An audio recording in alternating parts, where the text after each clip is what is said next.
Are some of the prosecutors on this case some of the same prosecutors that had been handling that or that worked on the Maxwell case? So I'm not going to get into the staffing. I will say that this team, this group of AUSAs, this incredible group has been working on this case around the clock, and they've had their hands full. Next question. Gus Rosendale, NBC News. Good morning, sir. Combs' attorney said that his client has been cooperative with investigators. He said that this morning. I was wondering if you would have a reaction to that.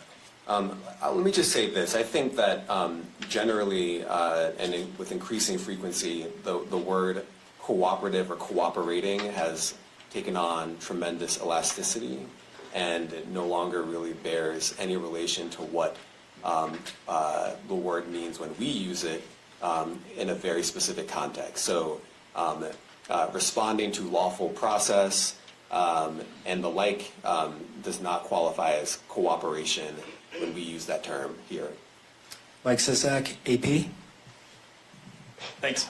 To that end, was there any discussion of Mr. Combs surrendering? I understand he was taken into custody at a hotel in Manhattan last night, and maybe that wasn't the plan. Can you elaborate on how that came about and why that was? I'm not going to be able to get into any sort of operational details as to how he was taken into custody and when. He is in custody right now. He will be appearing in court later today. Was there any discussion of him surrendering, given they claim he's cooperating? I'm not going to be able to get into law enforcement tactics or operations. If you make a big deal of the gun, how come they're not charged outright or with obliterating civilians? That's automatic now. Well, I can't get into the charging decision. It is very meaningful to us that weapons were possessed, as we allege in the indictment. Part of the reason why this conduct was so pervasive and harmful was because victims and others didn't necessarily feel comfortable denying him his wishes, as we allege, because of the presence of firearms. I should leave it there. Thanks. Last question, Jacob Shamison. Jacob Shamsian, Business Insider. Thank you.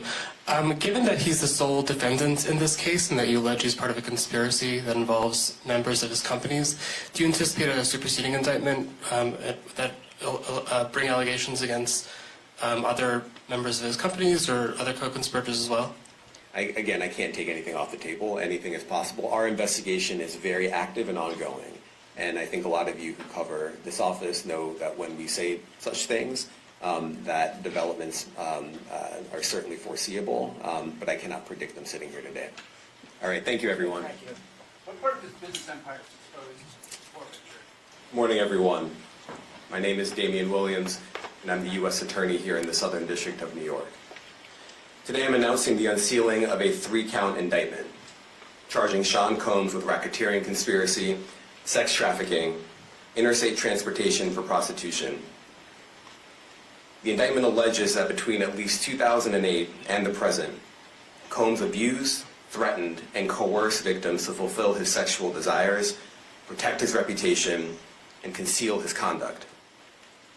As alleged in the indictment, to carry out this conduct, Sean Combs led and participated in a racketeering conspiracy that used the business empire he controlled to carry out criminal activity, including sex trafficking, forced labor, kidnapping, arson, bribery, and the obstruction of justice.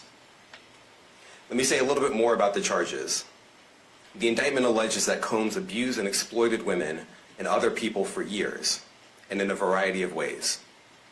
As alleged, Combs used force, threats of force, and coercion to cause victims to engage in extended sexual performances with male commercial sex workers, some of whom he transported or caused to be transported over state lines. Combs allegedly planned and controlled the sex performances, which he called freak-offs, and he often electronically recorded them.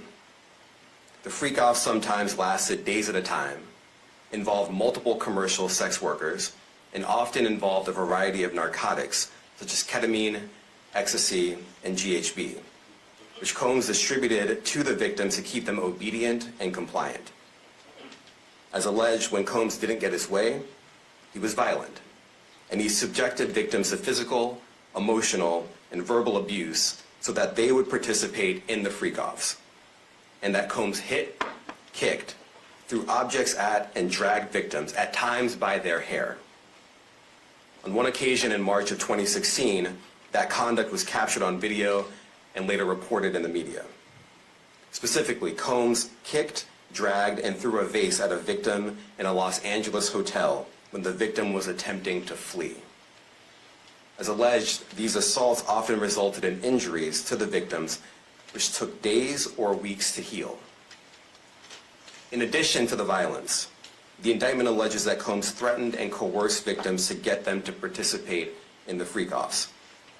He used the embarrassing and sensitive recordings he made of the freak-offs as collateral against the victims.